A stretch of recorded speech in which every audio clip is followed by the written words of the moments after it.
Assalamualaikum warahmatullahi wabarakatuh. Perkenalkan nama saya Zaratul Azkia dengan 3 digit NIM terakhir 080. Di sini saya akan menjelaskan pertemuan ke-6 di mana robot operating system. Nah, di sini saya membagi beberapa materi. Yang pertama mission control of manipulator di mana ada URDF, TF dan motion planning. Yang kedua motion planning dan perception di mana ada perancang gerakan dengan C++, dua jenis motion planner, yang ketiga pengenalan presisi. Nah, motion control of manipulator yaitu proses pengatur gerakan dengan robot, di mana supaya bisa bergerak dengan cepat, halus, dan sesuai tujuan. Dalam dunia robotika, manipulator ini biasanya adalah lengan robot yang berdiri dari beberapa sambungan. Nah, di bagian tubuh, seperti kamu lihat pada robot industri atau lengan robot buatan di kampus.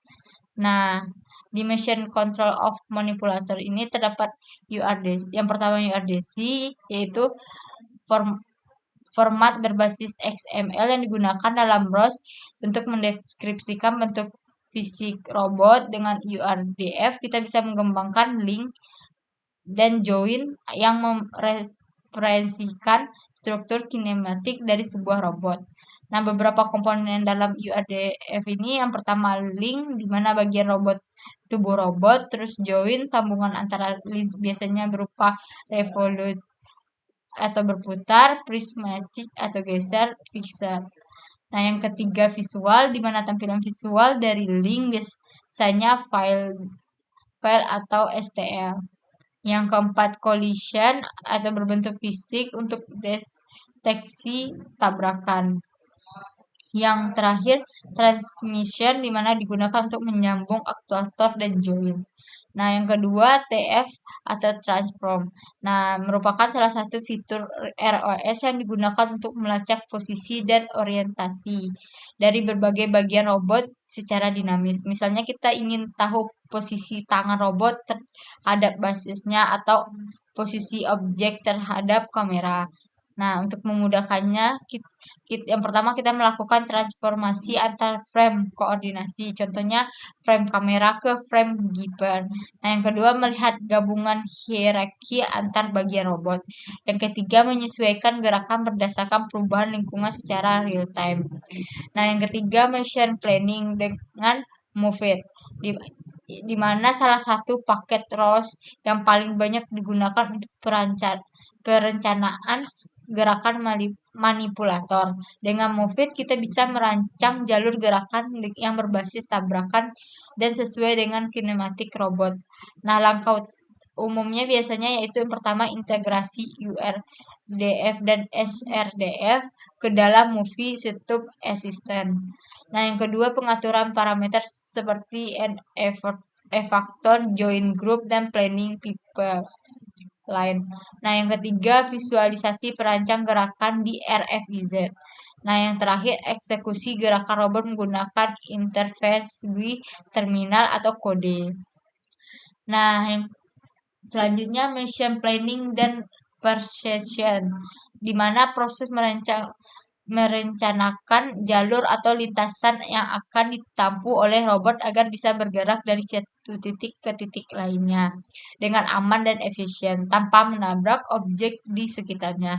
Ini sangat penting terutama pada robot manipulator, yaitu lengan robot atau robot mobile seperti robot berkaki atau beroda. Nah, untuk motion planning dan perception ini yang pertama yaitu perencanaan gerakan dengan C++. Selain antar muka GUI dan Vision, Movi juga mendukung perancang gerakan menggunakan C++.